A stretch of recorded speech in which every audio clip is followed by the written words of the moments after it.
So at the end of last year, I was given the incredible opportunity to work alongside some of the people at Apple to develop and run a Today at Apple session. And it was a really surreal experience for me. Now, for those of you who don't know what a Today at Apple session is, it's basically a free learning experience Apple creates for people who already own Apple products to help them get the best out of their products. So for example, they might curate a photography session that's designed on helping you learn to use the cameras on your iPhone better.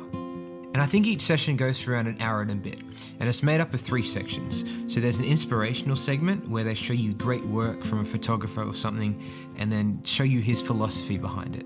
Then there's a participation section where you can make something using your Apple product, and finally they celebrate people's work at the very end. And so this whole thing can happen in Apple stores or online, and I think it's a pretty cool concept. And at the end of last year, they reached out to me because they wanted to partner and collaborate with me to develop a bit of an inspirational bit for the inspirational segment for a session on taking notes with the iPad. And I remember getting this opportunity and my eyes lit up and I thought, oh my goodness, yes please, I would love to be a part of this. When can we get started? And so we worked together and I contributed a bit to the inspirational segment of a global Today at Apple session called Transform Your Lecture Notes on iPad. It's a session that I don't personally run, it's run by Apple creatives around the world, but it does feature some of my notes and my philosophy towards learning that I've talked about on this channel.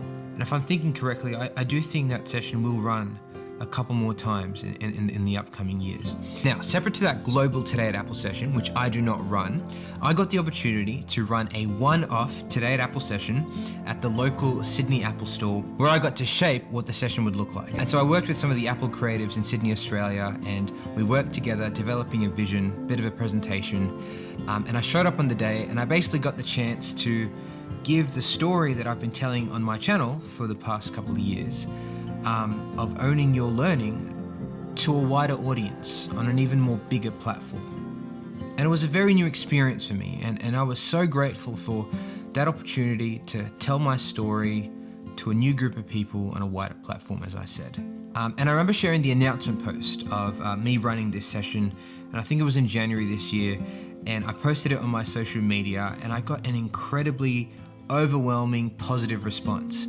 People telling me how happy they were for me, how incredible an opportunity they thought this was, and how I should be proud of myself because Apple picked me. And I remember in that whole experience feeling really good about myself, to get my work recognized in that sort of a way. That for the first time, I didn't feel like a complete imposter. Because there's always this voice in the back of my head saying, "Who are you, Samuel? Who are you to say anything that anyone would want to listen to?" And when you get an opportunity like this, it's kind of like that thing you dream about, where, someone has given you a big opportunity. Someone has chosen me, they believe in me, and they've given me permission to do my thing. And it feels really good. And that kind of summed up my experience at Apple. I was surrounded by really supportive people who gave me the help that I needed. Never was I stressed, never was I overwhelmed. And I even got to the end of the process and thought, that was great. I really hope I get the chance to work with these people again. And yet the crazy thing is, that whole time, and in the 7 months leading up to it, I hadn't posted a single video on this channel. And it wasn't because I didn't want to post. I even made videos talking about how I want to make more videos. It's just that I got really busy.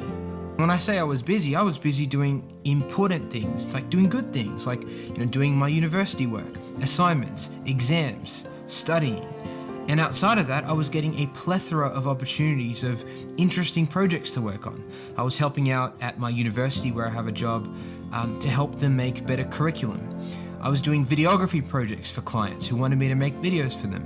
I was helping other brands market their products. I worked with Student Edge at the beginning of this year to launch their note-taking challenge. And it sort of all came together at the very end with the opportunity of working with Apple, which up till that point was the biggest opportunity I've ever been given as a student.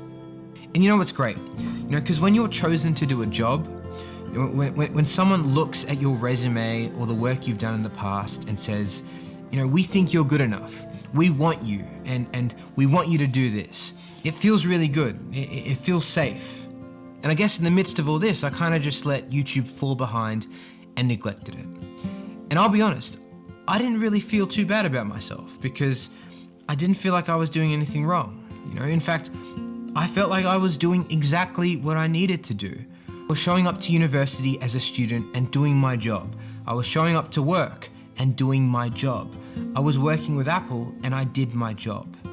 And one of the things that happened simultaneous to all of this was I think my parents realized how passionate and motivated I was doing all this work. And they'd come up to me very often and they'd remind me, Samuel, you have an incredible opportunity here on your YouTube channel to do the very thing you're doing for other people, but you could impact more people on your YouTube channel. And it was something that every time they told me, I kind of dismissed it and played it off as, it's just YouTube. What I'm working on now is legitimate projects with employers and people telling me what to do.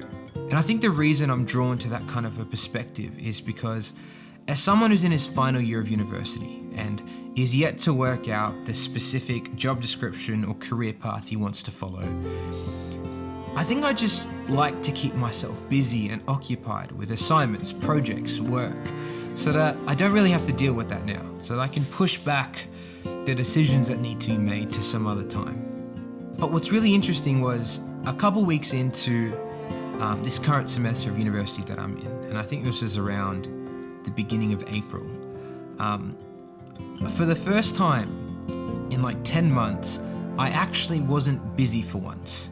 I didn't have any assignments, didn't have any work projects. I had a lot of time to myself, and I found myself being in this really weird position of not really doing anything, but just waiting for something to happen. And I think I finally decided to, take to heart some of the things my parents have been telling me for months. And I thought about it for a while. And I think I realized that I was waiting for the perfect opportunity, waiting for Apple to reach out again, waiting for something interesting to come up at work, waiting for a videography client to show up with the project I've always dreamed about, waiting for the perfect job to come along that was just right for me, waiting for someone to tell me that I was good enough, and then tell me what to do. That at the end of the day, I was waiting for someone to pick me, when all I had to do all along was pick myself and take the initiative to be the person I want to be and make the change I seek to make. Because the biggest opportunity was sitting right in front of me, and I was avoiding it because it didn't feel safe. Because when you pick yourself, no one's going to tell you what to do, and you have to take responsibility. And yes, I know it feels really good when a company looks at your resume or looks at your work and says that you're the perfect candidate for the job. And it feels amazing after you do well in that exam, after which someone can give you permission to go on and become the teacher, the doctor, the scientist, the filmmaker, the writer, the speaker that you want to be.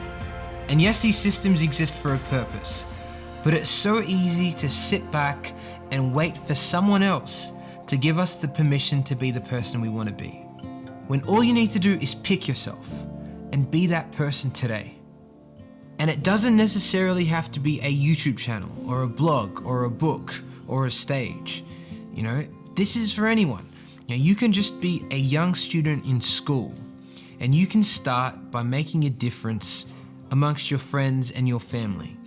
You can start by picking yourself and being the kind of student who actually learns and is curious and gets the most out of his education.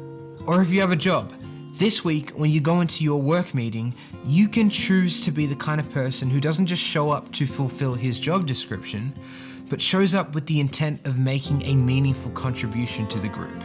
You can pick yourself to be the person that stands out in a culture and society that tries so hard to get you to fit in. Sometimes the opportunities are right there in front of us, waiting to be taken. And whether that's creating connection, helping someone get through something, solving a problem, it could be a sibling who needs a friend, your study group that needs your contribution, your workplace that needs you to stand up and speak the truth, or just your YouTube channel, which you've not posted on for the last 7 months. And you'll be surprised that, things don't need to be as they are. That things can be changed for the better.